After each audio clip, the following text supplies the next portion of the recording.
നമസ്കാരം, എൻ്റെ പേര് അഖിൻ. നമ്മുടെ യൂട്യൂബ് ചാനലിലേക്ക് ഏവർക്കും സ്വാഗതം. ഇന്ന് നമ്മൾ നോക്കാൻ പോണത് സോളാർ പാനലിൽ നിന്നും എങ്ങനെയാണ് വൈദ്യുതി ഉണ്ടാകുന്നതാണ്.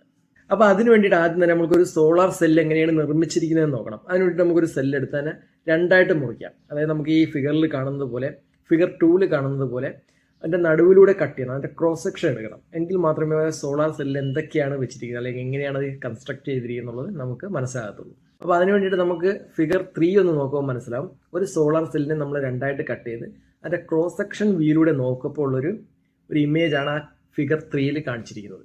ഇതുപോലെ ഇരിക്കും. ഇതിവിടെ നമുക്ക് നോക്കുമ്പോൾ അറിയാം 3 ലെയറുകൾ ഇവിടെ കാണുന്നുണ്ട്. ടോപ്പിലായിട്ടൊരു ലെയർ, അതിന് സെൻറ്റർ ഭാഗത്തായിട്ടൊരു യെല്ലോ കളറിലൊരു ഷെയ്ഡ് കൊടുത്തിട്ടുണ്ട്. യെല്ലോ കളർ നമ്മൾ മനസ്സിലാക്കുന്നതിന് വേണ്ടിയിട്ട് കൊടുത്തൊരു കളറാണത്. അതിൻ്റെ തൊട്ട് താഴെയായിട്ട് വേറൊരു ലെയറും കൊടുത്തിട്ടുണ്ട്. അങ്ങനെ 3 ലെയറിലായിട്ടാണ് ഒരു സോളാർ സെല്ല് നിർമ്മിച്ചിരിക്കുന്നത്. അതുകൊണ്ട് തന്നെ ആ ലെയർ എന്തൊക്കെയാണെന്നുള്ളത് നമ്മൾ കൃത്യമായിട്ട് മനസ്സിലാക്കേണ്ടതുണ്ട്. അതിന് വേണ്ടിയിട്ട് നമുക്ക് ഫിഗർ 3 തന്നെ ഡീറ്റെയിൽ ആയിട്ടുള്ളൊരു വ്യൂ നോക്കാം. ഇവിടെ നമുക്ക് നോക്കുമ്പോൾ മനസ്സിലാവും. ഇവിടെ മേൽഭാഗത്തായിട്ട് കാണുന്നത് എൻ റീജിയൻ എന്നാണ് പറയുന്നത്. ഓക്കെ, ഏറ്റവും താഴ്ഭാഗത്തായിട്ടുള്ളത് പി റീജിയൻ.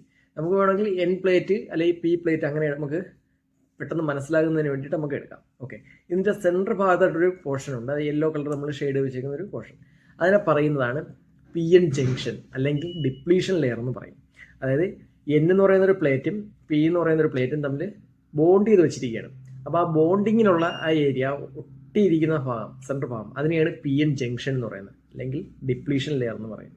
അതുപോലെ തന്നെ വളരെ ഇമ്പോർട്ടൻ്റ് ആയിട്ടുള്ള ഒരു 2 പാർട്സുകളാണ് അതിൻ്റെ മെറ്റാലിക് ഗ്രിഡും അതുപോലെ തന്നെ മെറ്റാലിക് കോണ്ടാക്റ്റും.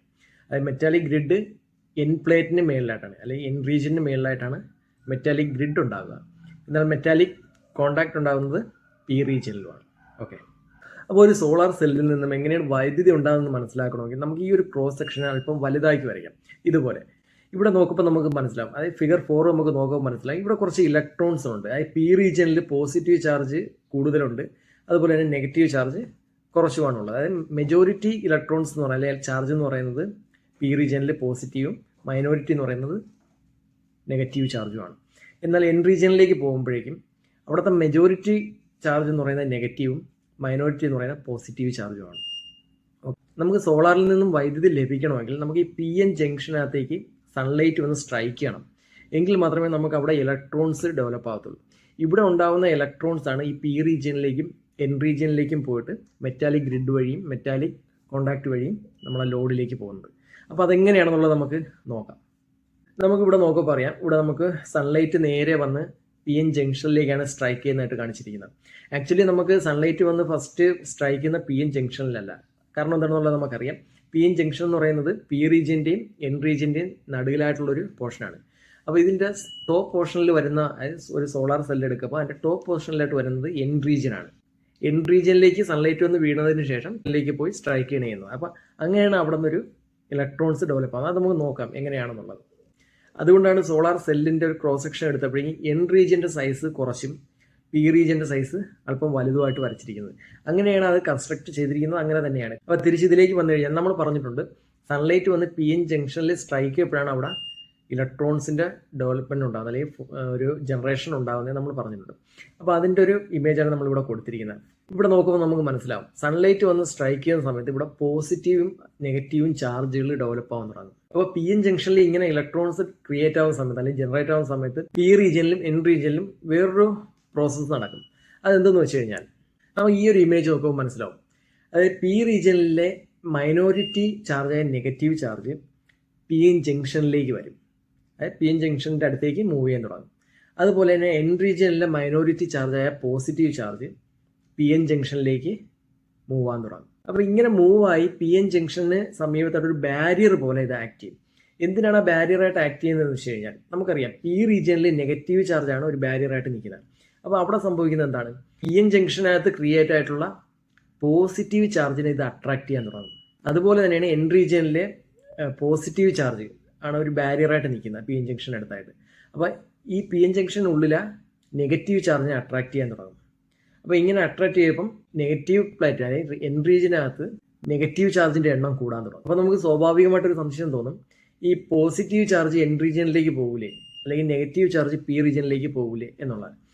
അങ്ങനെ പോകത്തില്ല. കാരണം എന്ന് വെച്ച് കഴിഞ്ഞാൽ നമുക്കറിയാം നെഗറ്റീവ് ചാർജ് പി റീജിയനിൽ നെഗറ്റീവ് ചാർജാണ് ഒരു ബാരിയറായിട്ട് ഇരിക്കുന്നത്. അപ്പോൾ നെഗറ്റീവ് ചാർജ് ഇങ്ങോട്ട് വരാൻ നോക്കി കഴിഞ്ഞാൽ ഇതിനെ റിപ്പൽ ചെയ്യും. അതുപോലെ തന്നെ ഇപ്പുറത്തെ സൈഡും പോസിറ്റീവ് ചാർജിനെ റിപ്പൽ ചെയ്യും. അതുകൊണ്ട് തന്നെ പി എൻ ജംഗ്ഷനകത്ത് ഉണ്ടാകുന്ന ഇലക്ട്രോൺസ് അതാത് റീജിയനിലേക്കാണ് സഞ്ചരിക്കുന്നത്. നമ്മളിപ്പോൾ ഈ പറഞ്ഞ കാര്യമാണ് ഈ ഒരു ഇമേജിൽ കാണുന്നത്.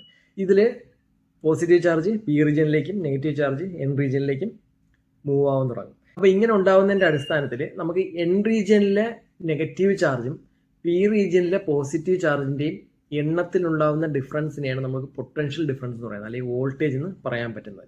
എക്സാമ്പിളായിട്ട് നമുക്കിപ്പോൾ എടുക്കാം. ഇപ്പോൾ എൻ റീജിയനിൽ നെഗറ്റീവ് ചാർജ് ഒരു 10 നമ്പറുണ്ട്, പി റീജിയനിൽ പോസിറ്റീവ് ചാർജ് ഒരു 100 നമ്പറുണ്ട്. അപ്പോൾ ഇവ തമ്മിലുള്ള വ്യത്യാസം എത്രയാണ്? 90. അപ്പോൾ 90 അവിടുത്തെ വോൾട്ടേജ്. അതുപോലെ തന്നെ ഇങ്ങനെ ഉണ്ടാകുന്ന ഇലക്ട്രോൺസ് ഫ്ലോ ആവുന്നത് എൻ റീജിയനിൽ മെറ്റാലിക് ഗ്രിഡ് വഴിയും പി റീജിയനിൽ മെറ്റാലിക് കോണ്ടാക്ട് വഴിയാണ് ഇതിൻ്റെ ഫ്ലോ ഉണ്ടാകുന്നത്, ഇലക്ട്രോൺസിൻ്റെ ഫ്ലോ. ആ ഒരു സമയത്ത് നമ്മൾ ഇതുപോലെ ലോഡ് കണക്ട് ചെയ്ത് കൊടുത്തു കഴിഞ്ഞാൽ ആ ലോഡ് എന്താണോ അത് വർക്ക് ചെയ്യാൻ തുടങ്ങും. ഇവിടെ നമുക്ക് ഇപ്പോൾ ഓൺ ഗ്രിഡ് സിസ്റ്റത്തിലാണെങ്കിൽ നമ്മളെ ലോഡ് എന്ന് പറയുന്നത് ഓൺ ഗ്രിഡ് ഇൻവെർട്ടർ വഴി നമ്മൾ ഗ്രിഡിലേക്ക് കൊടുക്കുന്നു, അതാണ് നമ്മളെ ലോഡ്. അപ്പോൾ അവിടെ ഒരു ഇലക്ട്രോൺസ് ഫ്ലോ സംഭവിക്കുന്നുണ്ട്. അപ്പോൾ ഇങ്ങനെയാണ് ഒരു സോളാർ സെല്ലിൽ വൈദ്യുതി ഉണ്ടാകുന്നത്. നമുക്ക് ഈ സോളാർ സെല്ലിൻ്റെ തിക്നെസ് ഒക്കെ പറയുന്നത് വളരെ മൈക്രോ സൈസിലാണ്. കാരണം വളരെ ചെറിയൊരു സൈസാണ് ഈ സോളാർ സെല്ല്. അതിനുള്ളിലാണ് ഈ കാര്യങ്ങളെല്ലാം നടക്കുന്നത്.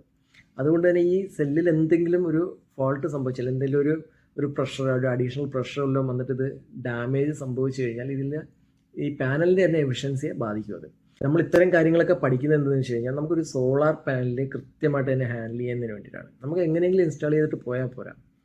കാരണം ഇത് മനസ്സിലാക്കിയാൽ മാത്രമേ അതിന് എത്രത്തോളം കെയർ കൊടുത്തുകൊണ്ട് ആ പാനൽ നമ്മൾ ഇൻസ്റ്റാൾ ചെയ്യണമെന്നുള്ളത് മനസ്സിലാക്കത്തുള്ളൂ. അപ്പോൾ നിങ്ങൾക്ക് ഈ ഒരു വീഡിയോ ഇഷ്ടപ്പെട്ടിട്ടുണ്ടെങ്കിൽ എൻ്റെ ഈ ചാനൽ സബ്സ്ക്രൈബ് ചെയ്യുക, അതുപോലെ തന്നെ ബെൽ ഐക്കണും എനേബിൾ ചെയ്യും.